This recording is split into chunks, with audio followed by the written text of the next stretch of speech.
परिचय सबको देना चाहता हूँ। मेरा नाम धर्म प्रकाश भारतीय बौद्ध है। मैं आगरा शहर का रहने वाला हूँ और 1980 में वाम सेवा के माध्यम से मान्यवर काशीराम साहब के संपर्क में आ गया था। मेरे जीवन की कमाई ये थी कि मान्यवर काशीराम साहब मुझे 10,000 की भीड़ में नाम से बुला लेते थे। आदरणीय बहन कुमारी मायावती जी का बहुत बड़ा आशीर्वाद मेरे ऊपर रहा है। मैं 2 बार उत्तर प्रदेश में विधायक रहा हूँ, 3 बार राज्य मंत्री का दर्जा रहा और भारत के बड़े बड़े 10 राज्यों में उत्तराखंड, मध्य प्रदेश, गुजरात, राजस्थान जैसे राज्यों में प्रभारी के रूप में काम करने का मौका मिला है। 2003 से 2015 तक कंटिन्यू एमएलसी था, विधायक था। 2 जुलाई 2015 को अंतिम बार आदरणीय बहन मायावती जी के पैर छूकर उनसे मुक्त हो गए और ये संकल्प लेकर कि मेरे जीवन का जो भी समय बचा है वो मुझे केवल और केवल बुद्ध धर्म के प्रचार प्रसार में लगाना है। तब से साथियों में इस काम में आप लोगों के बीच में लगा। दिल्ली सैकड़ों बार आना हुआ है हमारा, लेकिन राष्ट्रीय बौद्ध महासभा के काम से मैं बहुत कम आया। नगरी में पहली बार मेरा आना हुआ है। हमारे गुलशन जी ने, योगेश गौतम जी ने, आप उनकी टीम ने, आपकी टीम ने मैंने निवेदन किया कि आप 100 साथियों की एक छोटी सी 2.5-3 घंटे की सेमिनार आयोजित करिए। उन्होंने कोशिश की और खुशी की बात है कि सफलता भी मिली है। क्योंकि जितने बड़े शहर हैं, दिल्ली हो, कलकत्ता हो, मुंबई हो, जितने बड़े बड़े शहर हैं वहाँ आंदोलन को बहुत कम कामयाबी मिलती है। क्योंकि जितना शहर बड़ा है उतने ही लोग बड़े हैं और जितने लोग बड़े हैं उतने ही वो ज़्यादा बिजी पर्सनल कामों में ज़्यादा से ज़्यादा वो व्यस्त रहते हैं। तो उनके बीच में समय निकालना और समय निकाल कर आना एक बहुत बड़ी कामयाबी है। मैं समझता हूँ कि आप लोगों ने प्रयास किया, अच्छी बात है। हमारे आदरणीय जगदीश साहब ने बात कही कि बहुत बड़ा प्रश्न हमारे बीच में ये खड़ा होता है कि बुद्ध का जन्म भारत में हुआ। बुद्ध को ज्ञान की प्राप्ति भारत में हुई, लेकिन ये बुद्ध की शिक्षाएं, बुद्ध का धर्म भारत में ही कामयाब नहीं होता। ये अध्ययन करने का और गहरा चिंतन करने का विषय है। क्योंकि ऐसा क्या कारण है जहाँ बुद्ध नहीं गए कभी? जापान कभी नहीं गए, चीन कभी नहीं गए, थाईलैंड कभी नहीं गए, कभी नहीं गए। जहाँ बुद्ध हम नहीं गए वहाँ बुद्ध की विचारधारा बड़े पैमाने पर कामयाब हुई। और जहाँ बुद्ध जन्मे, जहाँ जिनको बुद्ध प्राप्त हुई, वहाँ बुद्ध की विचारधारा कामयाब नहीं है।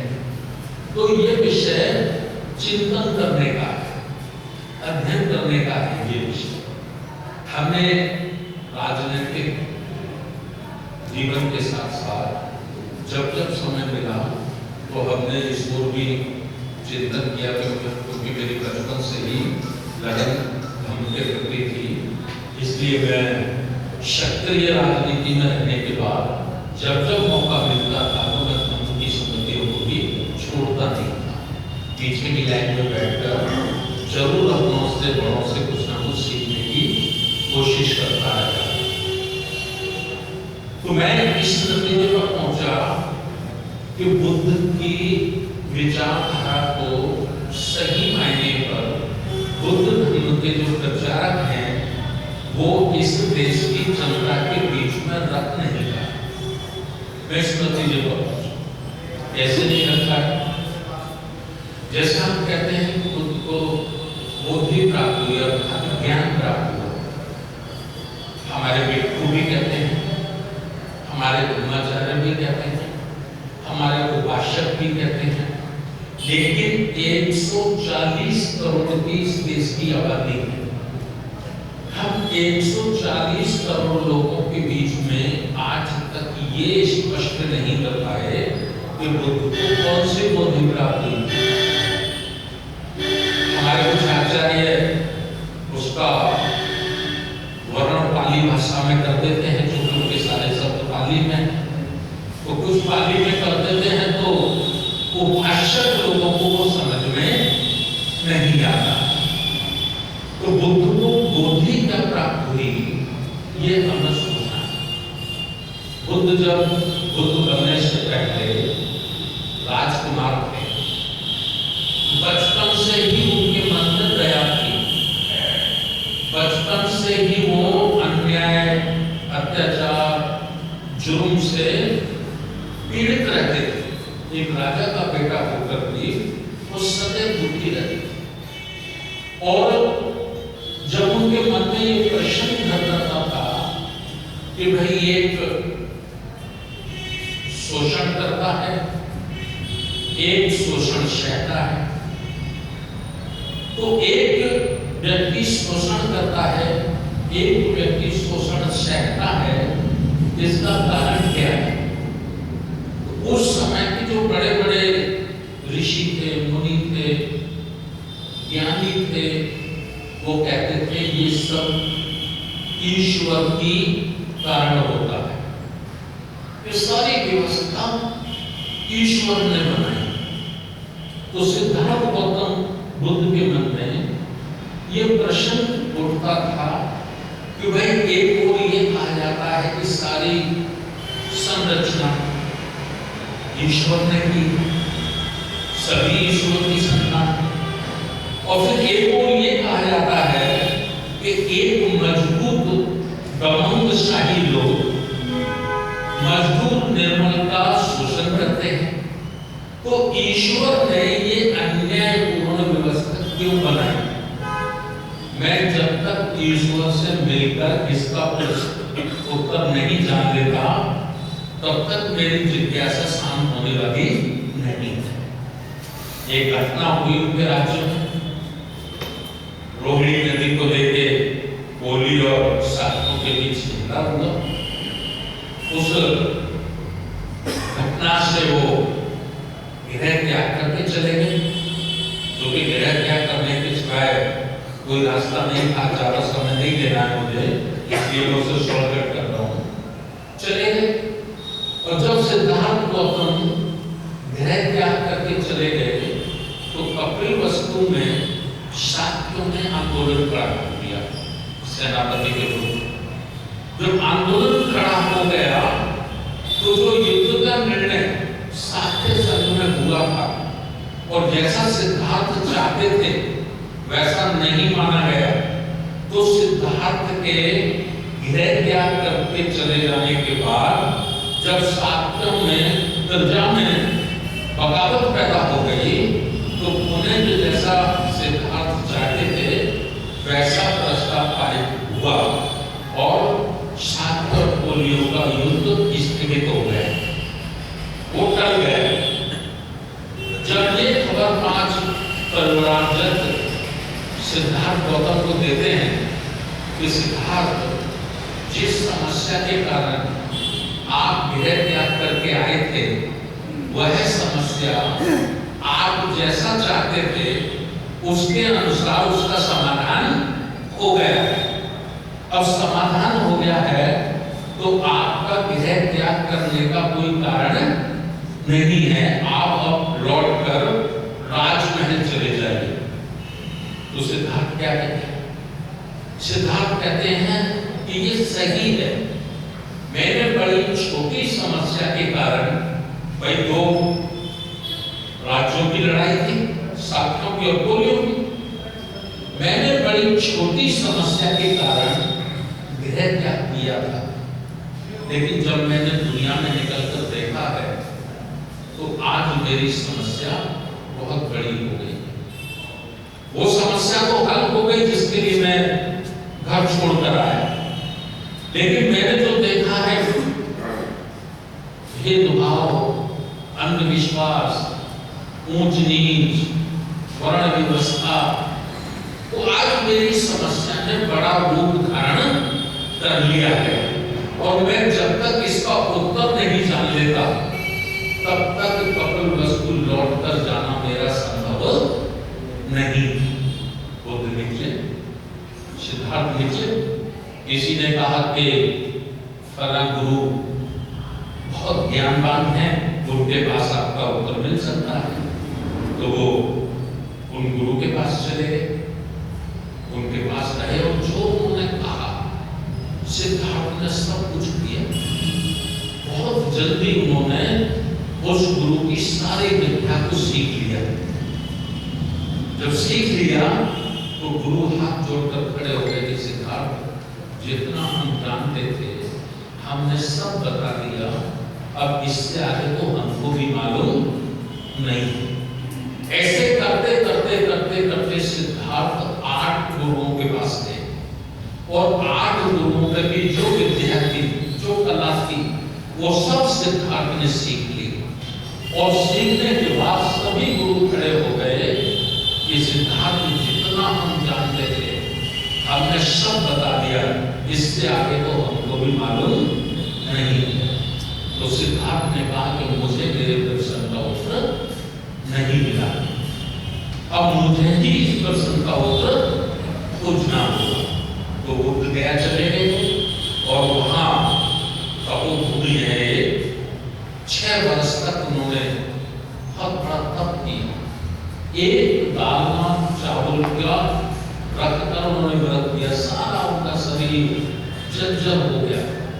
लेकिन एक घटना हुई, सुजाता की खीर खाई और खीर खाने के बाद फिर वो 40 दिन का या 50 दिन का भोजन लेकर बैठे और उनको वैशाखी की पूर्णिमा को बुद्धि प्राप्त हो गई, अर्थात उनको ज्ञान प्राप्त हो गया। अब क्या ज्ञान प्राप्त हुआ? यही बुद्धि या फिर उलझ जाती।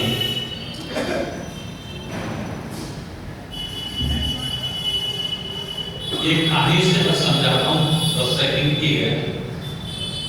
5-7 लोग थे,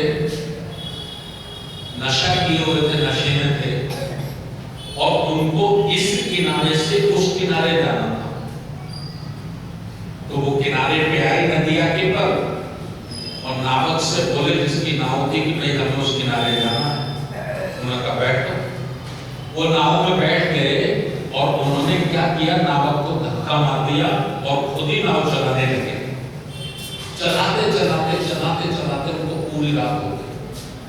सुबह निकल के आ गए। सुबह निकल के आ गए तो उन्होंने देखा कि वो तो जिस किनारे से चले थे वहीं चल रहे हैं, रात भर झोंके खाते हैं। उसको बोले नावक को कि भाई हम रात भर चलते रहे लेकिन हमको किनारा नहीं मिला। उसने कहा कि साहब मैं वही तो आपको कहना चाह रहा था। ये क्या कहना चाह रहे थे कि नाव तो खूंटे से बंधी है, जब तक इसकी डोरी नहीं खुली जाएगी तब तक ये नाव जाने वाली नहीं है। मैं समझ रहा हूँ पिछले 65 वर्षों से हम भी छूट रहे हैं लेकिन वो गांठ नहीं खुली जा रही जिससे हमारी धर्म की नाव सफल हो सके। तो बुद्ध को क्या बुद्धि प्राप्त हुई? बुद्ध को बुद्धि प्राप्त हुई कि संसार में ईश्वर नाम की कोई चीज नहीं है। संसार में ईश्वर नाम की कोई चीज नहीं है। मुट्ठी भर लोगों ने एक बहुत बड़े समाज के ऊपर अपना शासन स्थापित करने के लिए ईश्वर नाम का एक भूत खड़ा किया है। बुद्ध ने अपनी भाषा में कहा, इस भाषा में कहा, दुख है, दुख का कारण है, कारण का निवारण है, निवारण का मार्ग है। ये बुद्ध ने अपनी भाषा में कहा। जब बुद्ध को बोधि प्राप्त हो गई, उन्होंने जान लिया, सत्य जान लिया कि कुछ मुट्ठी भर लोग अपनी सत्ता कायम करने के लिए, अपने को पूजनीय बनाए रखने के लिए, अपनी रोजी रोटी का मजबूत प्रबंध करने के लिए एक बहुत बड़े समाज की आंखों पर उन्होंने मोटी मोटी अंधविश्वास की परतें चढ़ा दी हैं, परतें चढ़ा दी। बुद्ध ने जब इसका चिंतन किया, तो बुद्ध ऐसा सोचने लगे कि बहुत मोटी मोटी परतें हैं, लगता नहीं कि शायद मैं इन परतों को काट पाऊंगा। तो एक बार वो निराश भी हुए, उनको लगा कि शायद जो सत्य मैंने खोजा है उसे लोग स्वीकार नहीं करेंगे, उसे मानेंगे। लेकिन उनके साथी थे, शहपति शायद उनका नाम था,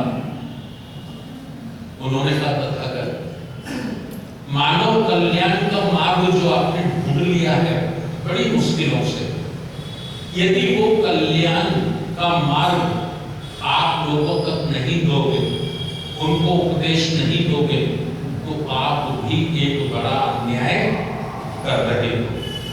उन्होंने शहपति को कहा, शहपति, लोगों की आंखों पर मोटी मोटी चादर चढ़ी हुई है अंधविश्वास की।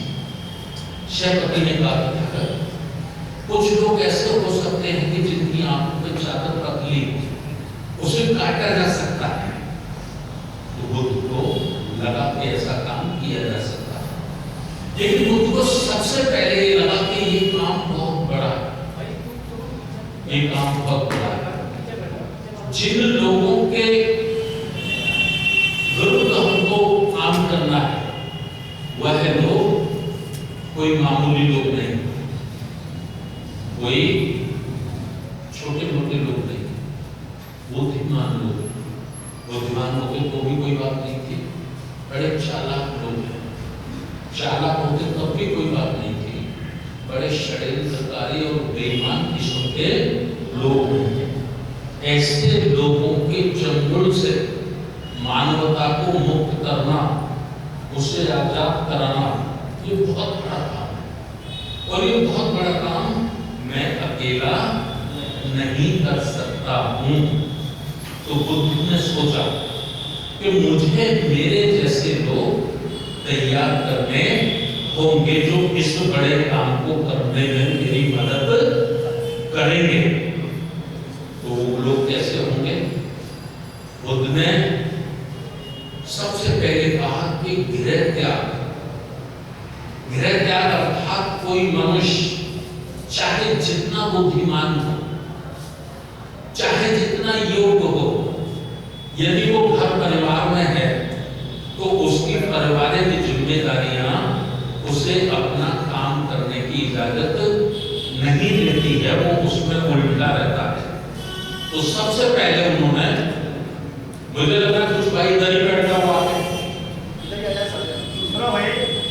इधर ही आएगा अच्छा रहेगा, क्योंकि आप थोड़े दूर रहेंगे तो बात करने लग जाएंगे, सामने रहोगे तो बात करोगे नहीं।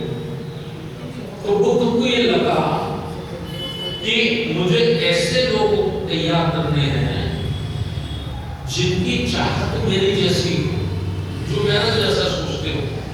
तो वो बुद्ध गया से बनारस तक 300 किलोमीटर पैदल चलते चलते चलते चलते उन 5 साधुओं के पास पहुंचे जो 5 साधु उनका बहिष्कार करके चले गए थे खीर खाने के कारण। सबसे पहले उन्होंने सोचा कि सिद्धार्थ का हम लोग बहिष्कार करेंगे। फिर उन्होंने जब वो पास आते गए और उनकी मस्तिष्क की चमक जब उनके ऊपर पड़ी तो उनको लगा यार बात तो कम से कम सुननी ही चाहिए। तो जब उनकी बात सुनी, पूज्य भंतेरी बंदावी हमारे विद्वानी पूर्णिमा बाबू जी आ गई हैं, आ जाओ आप इधर आ जाओ। तो उन 5 परिव्राजकों को बुद्ध ने प्रथम धर्म उपदेश दिया सारनाथ में, और फिर धीरे धीरे करके उन्होंने भिक्षु संघ का विस्तार किया, और विस्तार करके उन्होंने उसको 2 भागों में बांटा। कौन से 2 भागों में?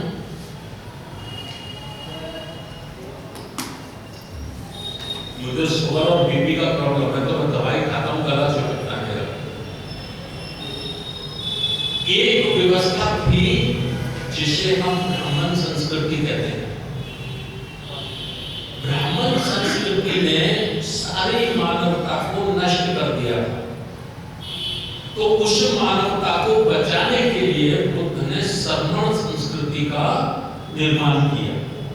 श्रमण माने श्रम, मेहनत, मजदूरी करके ईमानदारी से अपने परिवार का पालन पोषण करने वाले लोग, और एक छल कपट धोखा डरा धमकाकर, ईश्वर का डर दिखाकर, जैसे डकैत बंदूक दिखा के लूटता है, चालाक आदमी ईश्वर दिखा के लूटता है। लूटते तो दोनों ही डकैत हैं। तो उनसे मुक्त कराया। बाबा साहब डॉक्टर अम्बेडकर जी ने अपने जीवन में बहुत सारे ग्रंथ लिखे। एक उनका ग्रंथ पूरी दुनिया में जाना जाता है, जिसे हम संविधान कहते हैं। दूसरा मैं बता रहा हूं आपको, बुद्ध और उनका धर्म। संविधान की बात जब होगी तो पूछा जाए कितना टाइम लगा, तो मैं समझता हूं सब लोग बताते हैं कि 2 साल 11 महीने 18 दिन लगे। लेकिन ये पूछा जाए कि बुद्ध और उनका धर्म लिखने में बाबा साहब को कितना टाइम लगा, तो शायद कोई नहीं बता पाएगा, क्योंकि हमने अभी उसको कभी ध्यान देने का काम किया ही नहीं है। बुद्ध और उनके धर्म को लिखने में बाबा साहब को 5 वर्ष से भी ज्यादा का समय लगा। इतना ज्यादा समय क्यों लगा उसको लिखने में? इसलिए लिखा, ज्यादा टाइम लिया बाबा साहब ने उसको लिखने में, कि बाबा साहब जानते थे कि मेरे द्वारा लिखी गई कोई चीज पूरी दुनिया के लिए होगी, केवल भारत के लिए नहीं होगी, पूरी दुनिया के लिए होगी। और यदि उसमें कोई कमी रह गई तो उस पर कहीं ना कहीं प्रश्न चिन्ह खड़ा होगा, लोग कहीं ना कहीं उंगली उठाएंगे। इसलिए कोई कमी ना रह जाए, इसलिए उस पे लंबा समय लगाकर बाबा साहब डॉक्टर अम्बेडकर ने बुद्ध और उनका धर्म लिखा। एक तो ये कारण था उसका। दूसरा कारण था कि जो हमारा त्रिपिटक है वो विशाल भंडार है, एक समुद्र है, महासागर है। और बाबा साहब जानते थे कि जिन लोगों को मैं धर्म देना चाहता हूं उनका आईक्यू लेवल 0 से शुरू है, उनका जो बौद्धिक ज्ञान है वो 0 से शुरू है। तो इतने विशाल त्रिपिटक को वो कभी अपने जीवन में पढ़ नहीं पाएंगे। दूसरा कारण। तीसरा कारण, त्रिपिटक में बहुत सारी मिलावट भी हो गई है। तो मैं जिस गंदगी से इस समाज को उजाले में लाना चाहता हूं, ये चंट चालाक लोग मेरे बाद उसे फिर बड़ी चालाकी से उसी गंदगी में डुबा देंगे। इसलिए बाबा साहब ने बुद्ध और उनका धर्म ग्रंथ अलग से लिखा। और कई विवाद हमारे सामने होते हैं, कोई कहता भैया हीनयान हो, कोई कहता महायान हो। बाबा साहब ने हीनयान और महायान से अलग हटकर इस धर्म ग्रंथ की रचना उन्होंने की। और एक बात आप लोगों को और मिलेगी देखने के लिए कि दुनिया में बहुत सारे लोगों ने धर्म परिवर्तन किया है। अशोक सम्राट जिनका सबसे बड़ा नाम है पूरे संसार में, लेकिन बाबा साहब की धम्म परिवर्तन में एक विशेषता थी, और वो क्या विशेषता थी जो अलग से बाबा साहब ने किया, जो आज तक दुनिया के किसी कोने में नहीं हुआ। वो था 22 प्रतिज्ञाएं। 22 प्रतिज्ञाएं भी बाबा साहब ने साथ साथ क्यों ली? क्योंकि बाबा साहब को इस बात का टेंशन नहीं था कि लोग धर्म को अपनाएंगे कि नहीं अपनाएंगे। बाबा साहब को इस बात की चिंता ज्यादा थी कि अपनाने के बाद भी उस गंदगी से निकल पाएंगे कि नहीं निकल पाएंगे। इसलिए 22 प्रतिज्ञाओं के माध्यम से उन्होंने एक दीवार खींच दी, मानवतावाद और असमानता। मैं नहीं कहना चाहता उसे, सारे लोग रिकॉर्ड कर रहे हैं, समझ लेना तो ये भाग बाबा साहब। और बुद्ध की क्रांति जब चली 45 वर्ष तक, बुद्ध ने उसकी क्रांति से उनको सफलता प्राप्त हुई। क्या सफलता प्राप्त हुई? जो शूद्र वर्ग जिसे घोषित किया गया, जिसको शिक्षा दीक्षा शासन सत्ता से बहुत दूर रखा गया था, उस वर्ग को बुद्ध की क्रांति के कारण उन्हें भारत में राज्य करने का मौका मिला। सबसे पहला राजा बना परमानंद, जो नाई समाज से था। परमानंद, धनानंद, उनके भतीजे चंद्रगुप्त मौर्य, चंद्रगुप्त मौर्य के बिंदुसार, बिंदुसार से अशोक सम्राट। यानी बुद्ध का आंदोलन अब हमें दो चश्मे से देखना होगा। एक चश्मा हमारे सामने यह है कि हम आध्यात्मिक रूप से देखते हैं, क्योंकि हमें जो दिखाया गया है बुद्ध का आंदोलन, वो आध्यात्मिक चश्मे से दिखाया गया है। और जब हम बाबा साहब डॉक्टर अम्बेडकर के चश्मे से बुद्धिज्म को देखते हैं तो आध्यात्मिक नहीं है। बुद्ध का आंदोलन 45 वर्षों का उनका जो जीवन यात्रा है, वो कहीं भी पूजा पाठ की यात्रा नहीं है। तो सवाल खड़ा होता है कि जब आध्यात्मिक नहीं है, पूजा पाठ नहीं है, तो क्या है? तो समता, स्वतंत्रता, बंधुता, न्याय पर आधारित समाज की स्थापना करना ही बुद्ध का धम्म है। ये बुद्ध और उनका धम्म जब हम पढ़ेंगे तो हम इस नतीजे पर पहुंचेंगे। मैं जो आपको निवेदन करना चाहता हूं कि अब हमें ये देखना है कि भारत में 140 करोड़ लोगों की संख्या है।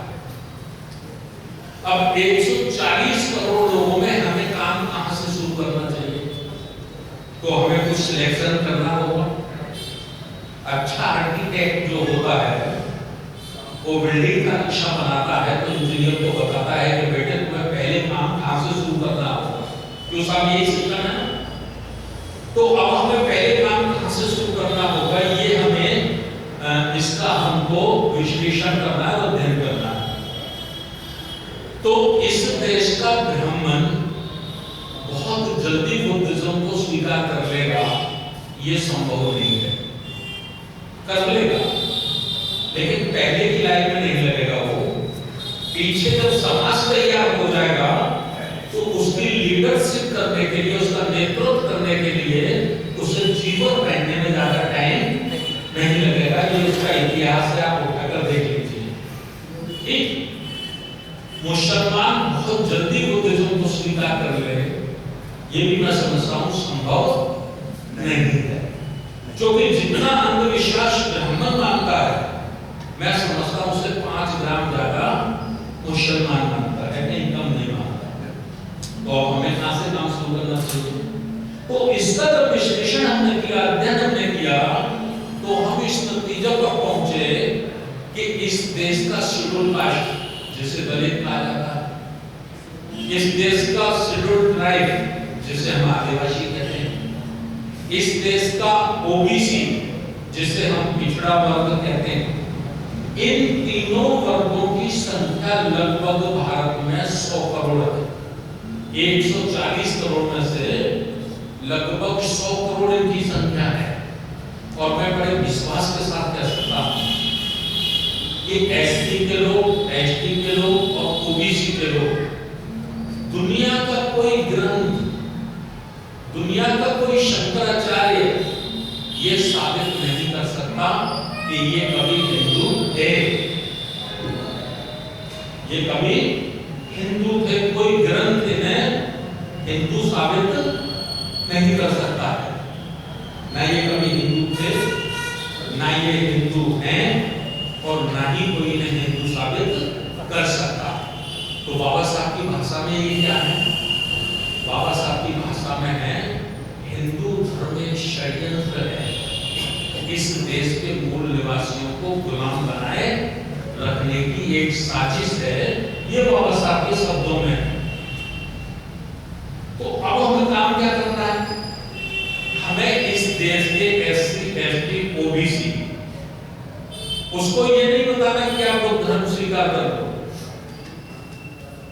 उसको ये नहीं बताना कि आप किसी देवी देवता की पूजा छोड़ दो। आप उसको सिर्फ ये बताना है कि ना तुम कभी हिंदू थे, ना तुम हिंदू हो, ना दुनिया का कोई ग्रंथ तुम्हें हिंदू साबित कर सकता है। तुम केवल हिंदुओं की सेवा करने के लिए हिंदू बनाए गए हो। ये तुम्हारे साथ एक साजिश है, ये हमको उनको बताना है। दूसरा प्रश्न तो स्वयं कर लेगा, जब हम हिंदू नहीं है तो कौन है? तो फिर अशोक सम्राट का पूरा शासनकाल हमारे बीच में स्वर्ण अक्षरों से लिखा हुआ है, हम उसे उसके सामने रख सकते हैं और वो उसे बहुत जल्दी स्वीकार कर लेगा। और भारत में शेड्यूल कास्ट के साथ साथ ओबीसी में भी 3-4 जातियां, आज मैं देखता हूं पूरे देश में मैं घूमता रहता हूं, मुझे देखने को मिल रहा है मोर्डे पुष्पा साकी, कुर्मी पटेल और कोहली, उनके दिल में बुद्ध के लिए जगह बंदी चली जा रही है, बड़ी तेजी से बन रही है, बड़ी तेजी से बन रही है।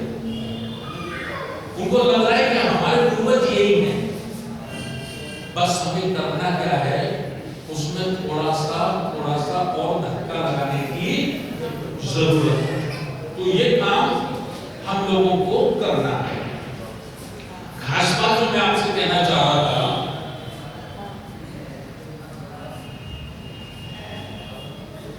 भारत में यह आंदोलन क्यों कामयाब नहीं हो रहा?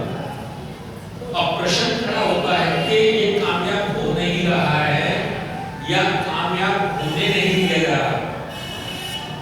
देखिए, हर चीज के दो मकसद होते हैं, हर प्रश्न के दो आंसर होते हैं। कामयाब हो नहीं रहा है या कामयाब होने नहीं दिया जा रहा है। तो हम जब इसका चिंतन करते हैं तो हम इस नतीजे पर पहुंचते हैं कि इसको कामयाब नहीं होने दिया जा रहा। तो फिर ये अध्ययन करना होगा कि भाई वो कौन लोग हैं जो इसे कामयाब नहीं होने देना चाहते हैं। तो फिर हम वहीं पहुंचते हैं, क्योंकि धम्म का आंदोलन, बुद्ध की शिक्षाएं अगर कामयाब होती हैं तो फिर जन्म से कोई सर्वश्रेष्ठ है, ऊंचा है, ये मिथ्या प्रचार समाप्त हो जाता है। फिर समाज में उच्च स्थान प्राप्त करने के लिए नैतिक बनना होगा, चरित्रवान बनना होगा, योग्य बनना होगा। योग्य होगा तब से होगा, चरित्रवान होगा तभी समाज उसको सम्मान देगा, अन्यथा उसको सम्मान नहीं देगा। तो अगर वो ब्राह्मण व्यवस्था कायम रहती है तो वो जन्म से ही सर्वश्रेष्ठ है, फिर उसको सर्वश्रेष्ठ बनने की जरूरत नहीं है। तो इस किस्म का ये हमारे बीच में है। जैसा मैंने आपको बताया कि मुख्य जो संघर्ष है भारत में, वो सत्ता का संघर्ष मुख्य संघर्ष नहीं है। अब हमको बड़ा करंट लगता है, हमको जब ये बात कही जाती है कि सत्ता का, शासन सत्ता का मुख्य संघर्ष नहीं, तो हमको बड़ा करंट लगता है। क्योंकि क्यों लगता है वो करंट? वो लगता है क्योंकि आज तक हमने जो सुना है, जब से हम संभाला है, तो हमने यही सुना है कि शासन सत्ता हमारे हाथ में होगी तभी हम कुछ कर पाएंगे। तो लगता है पता नहीं है भारतीय वहां से चल के आ गए, ये कह रहे हैं कि नहीं ये नहीं है। तो मैं आपको उदाहरण के लिए बताता हूँ, पुष्पमित्र शुंग की क्रांति का मैं आपको चर्चा करता हूँ। जब राजाओं के राज होते थे तो ऐसा होता था कि कोई व्यक्ति किसी की हत्या करके उसका राज पाट छीन लेता, जो होता था परंपरा के अनुसार, ठीक है, और वो राजा बन जाता। लेकिन प्रजा के ऊपर उसका कोई प्रभाव नहीं पड़ता। हजारों ऐसी घटना है इतिहास में कि बेटे ने बाप का कत्ल किया और बाप ने बेटे का कत्ल किया, राजपाट छीन लिया, लेकिन प्रजा को उसका कोई प्रभाव नहीं पड़ा। लेकिन पुष्पमित्र शुंग की क्रांति इससे भिन्न है, अलग है। कैसे अलग है? जब उसने गृहदत्त की हत्या की तो हत्या करने के बाद उसने शासन सत्ता ही स्थापित नहीं की, बल्कि बुद्ध धर्म के कारण जो ब्राह्मणवादी व्यवस्था नैस तैस हो गई थी, खत्म हो गई थी, उसने उस व्यवस्था को स्थापित किया। उस व्यवस्था को पुनः उसने स्थापित किया और उसने बौद्ध भिक्षुओं का सर कत्ल करने के लिए 100 सोने की दीनार तक घोषित कर दी। मतलब जो बुद्ध की चर्चा करेगा उसको मृत्यु के घाट उतार दिया जाएगा। अब 3 प्रश्न हमारे सामने फिर खड़े होते हैं। पहला प्रश्न जान, दूसरा प्रश्न माल, तीसरा प्रश्न ईमान। ईमान कहते हैं अपने धर्म को, अपनी संस्कृति को, माल कहते हैं अपनी संपत्ति को, और जान कहते हैं अपने जीवन को। एक बड़ा छोटा सा प्रश्न है कि जब आपके सामने ये तीनों प्रश्न हो कि आपको जान चाहिए या ईमान चाहिए, जान चाहिए, जिंदा रहना चाहते हो या बुद्ध धर्म में रहना चाहते हो, और तलवार गर्दन पर रखनी हो, तो क्या निर्णय लोगे? मुझे लगता है साधारण सा निर्णय होगा तो मुझे जिंदा रहना। क्यों? तो जिंदा रहने के लिए फिर हमसे हमारी संस्कृति छीन ली गई, सर्व संस्कृति को तहस-नहस कर दिया गया, उसको खत्म कर दिया गया और ब्राह्मण संस्कृति को पुनः स्थापित कर दिया गया। ये बात जो बाबा साहब डॉक्टर अम्बेडकर जी के द्वारा लिखी गई एक किताब क्रांति की प्रतिक्रांति, यदि आप पढ़ेंगे तो बड़े अच्छाई से आपके समझ में आ जाएगा। क्योंकि बाबा साहब डॉक्टर अम्बेडकर से बड़ा विद्वान हमारा कोई बड़ा सोचचिंतक मैं समझता हूं दुनिया में कोई दूसरा नहीं है। तो उनकी इस किताब को हम जब पढ़ेंगे तो हम अच्छी तरह से इस बात को समझ पाएंगे। तो ये हमको करना है। तीसरा मैं आपको उदाहरण बताता हूं, जो ऐसा कहते हैं कि शासन सत्ता होगी तो हमारा काम हो ही जाना है, शासन सत्ता का कोई जरूरत ही नहीं। मैं भी पक्ष रहूं कि शासन सत्ता हमारे हाथ में आनी चाहिए। जितना मैं धर्म का पक्ष लेता हूं उतना ही मैं शासन सत्ता का भी पक्ष लेता हूं। लेकिन कुछ एग्जाम्पल है, कुछ उदाहरण जो मैं आपके बीच में पेश कर रहा हूं। पहला उदाहरण है 800 वर्ष मुगलों का शासन हमारे देश में, लगभग 800 वर्ष मुगलों का शासन रहा। ब्राह्मणों की संस्कृति को कोई नुकसान हुआ? नहीं। पहला नहीं हुआ सर। अगर शासन सत्ता से होना ही था तो 800 वर्ष मुगलों के शासन में ब्राह्मण संस्कृति तहस-नहस हो गई होती, खत्म हो गई होती ना, लेकिन नहीं हुई, क्योंकि ब्राह्मण अपनी संस्कृति की रक्षा स्वयं उसमें करता रहा, उसने उसको नुकसान नहीं होने दिया। चलिए मुगलों का शासन चला गया, अब शासन आ गया अंग्रेजों का। 150-200 वर्ष अंग्रेजों का शासन रहा। 150-200 वर्ष अंग्रेजों के शासन में ब्राह्मण संस्कृति को कोई नुकसान हुआ? प्रश्न का कोई नुकसान नहीं हुआ, क्योंकि ब्राह्मण उस शासन में भी अपनी संस्कृति को संरक्षित करने में कामयाब रहा। अब आ जाइए 20वीं घटना पर। 26 जनवरी 1950 को हमारे देश में संविधान लागू हो गया, बाबा साहब का प्रकट, और संविधान की आर्टिकल 13 ने प्राचीन काल की समस्त व्यवस्थाओं को शून्य घोषित कर दिया। क्या घोषित कर दिया?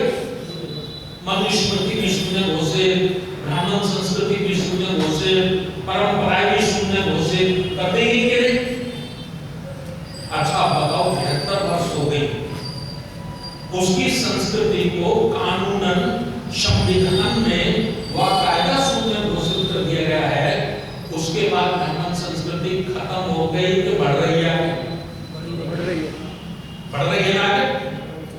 इसका मतलब हमारा मुख्य संघर्ष संस्कृति,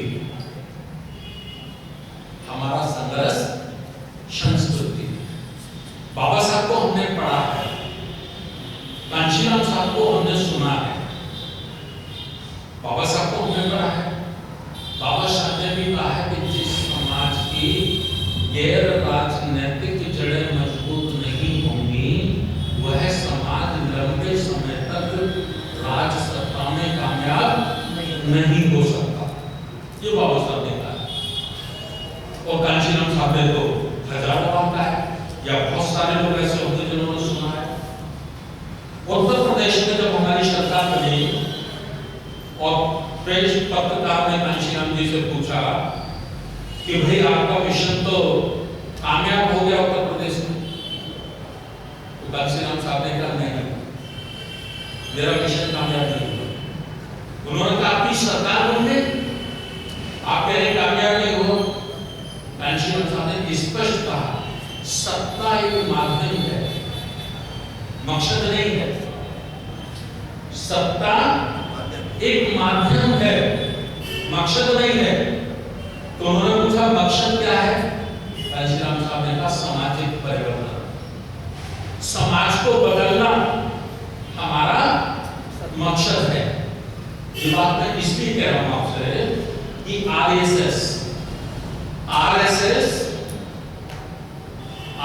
के किसी भी कार्यकर्ता से आप बात करो, वो हाथ जोड़ के कहते हैं ना, राजनीति नहीं, हमारा राजनीति से कोई सरोकार नहीं, हमें राजनीति से कोई मतलब नहीं। उनका छोटे से छोटा कार्यकर्ता और बड़े से बड़ा कार्यकर्ता मोहन भागवत भी यही कहता है कि हमें राजनीति से कोई मतलब नहीं है, कहता है क्या नहीं?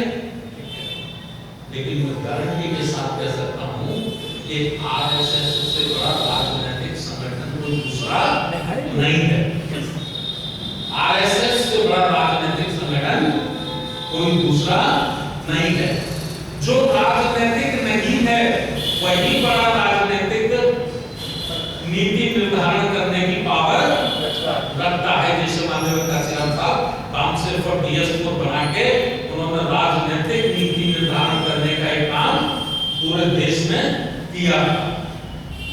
तो हमें पुनः अपनी संस्कृति को कामयाब करना है। अब मैं आपका ध्यान आकर्षित कराना चाहता हूं कि कौन ऐसा है जो इसको कामयाब नहीं होने देता। तो हम इसका अध्ययन चिंतन करेंगे तो इस नतीजे पर पहुंचेंगे कि जो ब्राह्मणवादी व्यवस्था के लोग हैं वो इस बुद्ध की शिक्षाओं को भारत में कामयाब नहीं होने देते। अब हमको ये अध्ययन करना होगा कि भाई उनके पास इतनी बड़ी ताकत क्या है जो वो रोक लेते हैं। तो सबसे पहले बुद्ध ने अपने समय में जब उनकी व्यवस्था को तहस-नहस किया था तो बुद्ध के पास एक संघ था और उसका नाम था भिक्षु। और जब ब्राह्मणों के पास कोई संघ नहीं, आज बुद्ध के अनुयायियों में कोई संघ नहीं है, उल्टा हो गया है।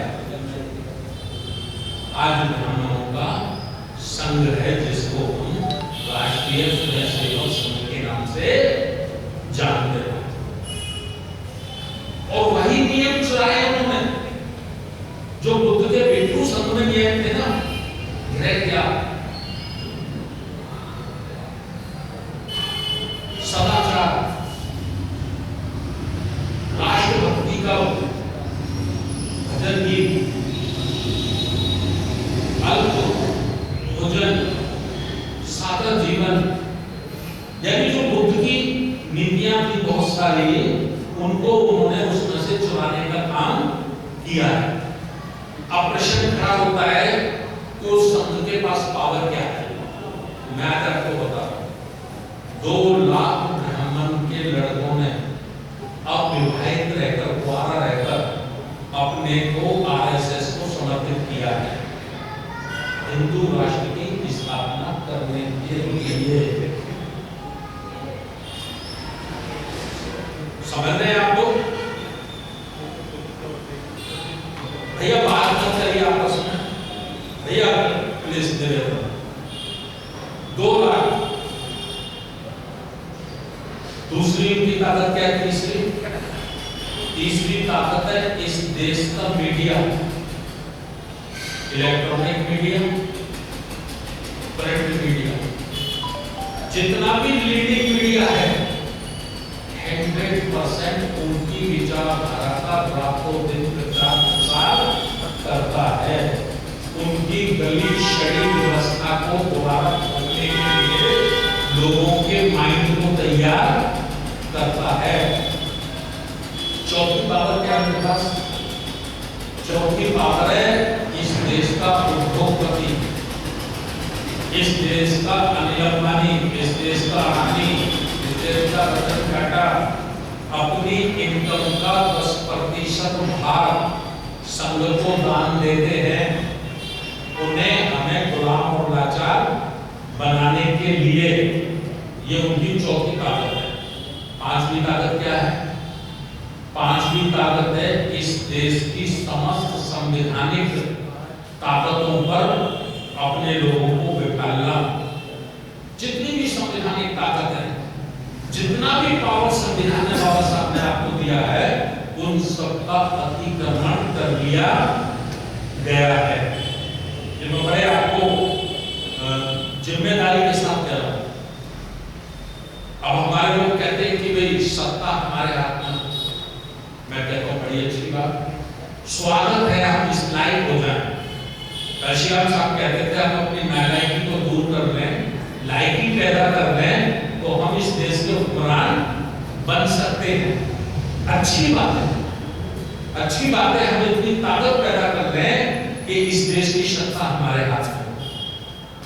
और लेकिन जब तक ताकत पैदा नहीं कर पा रहे तब तक हमें क्या करना चाहिए? तब तक हमें हमारे विचारधारा के लोगों में सत्ता हो। तो उदाहरण मैं आपको बता देता हूं। राष्ट्रपति कौन है? आज ब्राह्मण है, नहीं बने। ठीक, प्रधानमंत्री ब्राह्मण है, नहीं। देश के राज्यों में देखो मुख्यमंत्री कौन है,